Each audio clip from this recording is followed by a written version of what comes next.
देखिए इस क्वेश्चन में एक सेट दिया हुआ है, इसके अंदर एलिमेंट्स हैं 1 2 3। ओके, अब हमें रिलेशन बनाना है, ऐसा रिलेशन जो रिफ्लेक्सिव भी हो, सिमेट्रिक भी हो, लेकिन ट्रांजिटिव ना हो। और उस रिलेशन के अंदर जो ऑर्डर पेयर हैं वो 1 2 और 1 3 उसके अंदर होना चाहिए। वो रिलेशन क्या बनेगा? A to A बनना चाहिए। ठीक है, यानी अगर कोई भी रिलेशन है R तो वो A to A होना चाहिए, और वो रिलेशन रिफ्लेक्सिव होना चाहिए, सिमेट्रिक होना चाहिए, लेकिन ट्रांजिटिव नहीं होना चाहिए। उस रिलेशन के अंदर 1 2 होना चाहिए और 1 3 होना चाहिए। तो हमको बताना है कि ऐसे कुल कितने रिलेशन बन सकते हैं। ठीक है, तो हम ये जानते हैं कि जो रिलेशन होता है वो कार्टेशियन प्रोडक्ट का सबसेट होता है। तो सबसे पहले हम कार्टेशियन प्रोडक्ट बना रहे हैं।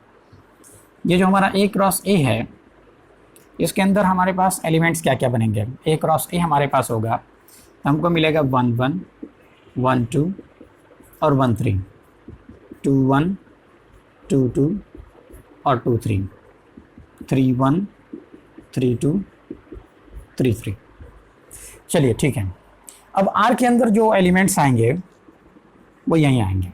सबसे पहले रिफ्लेक्सिव होने के लिए इसके अंदर होना चाहिए 1 1 2 2 एंड 3 3। तो इसको हमने रख दिया 1 1 2 2 3 3।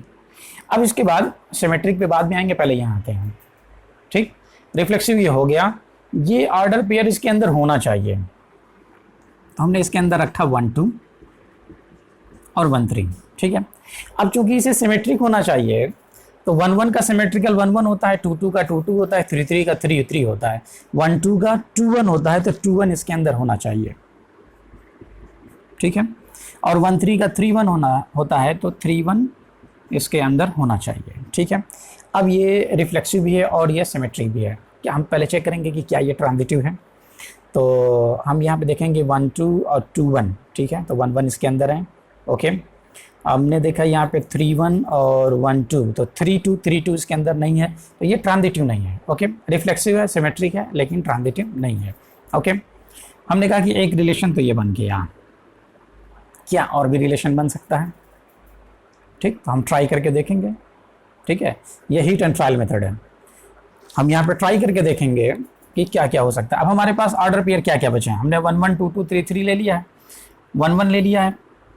ठीक है, तो ये हो गया है, ये भी हो गया, ये भी हो गया, और 1 2 और 1 3 इसके अंदर होना ही चाहिए, तो 1 2 और 1 3 होना ही चाहिए। और 2 1 और 3 1, जब 1 2 होगा तो 2 1 भी होगा, तो 2 1 होगा, और 3 1 भी होगा, 3 1 भी होगा। अगर हमारे पास क्या बच गया? हमारे पास ये बच गया, ये दोनों। ठीक है, अब इसके अलावा मतलब ये मिनिमम रिक्वायरमेंट है इसको होने के लिए, रिफ्लेक्सिव और सिमेट्रिक होने के लिए ये मिनिमम रिक्वायरमेंट है।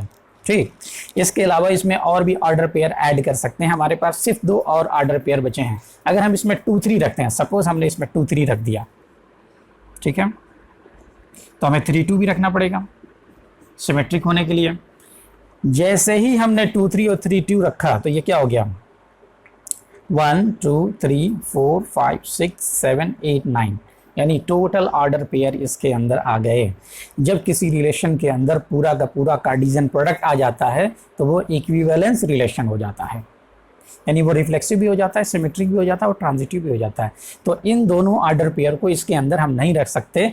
इसका मतलब ये हुआ कि सिर्फ और सिर्फ एक रिलेशन बनेगा जो इस कंडीशन को सेटिस्फाई करेगा, और वो रिलेशन ये होगा। ठीक है, सिर्फ यही एक रिलेशन ऐसा होगा जो रिफ्लेक्सिव होगा, सिमेट्रिक होगा, लेकिन ट्रांजिटिव नहीं होगा इन दोनों ऑर्डर पेयर को लेते हुए। ठीक, तो मुझे उम्मीद है कि आपको बात समझ में आ गई होगी कि हमारा सिर्फ एक रिलेशन बनेगा। ओके, अगर हम दूसरा रिलेशन बनाना चाहें तो वो ट्रांजिटिव भी हो जाएगा।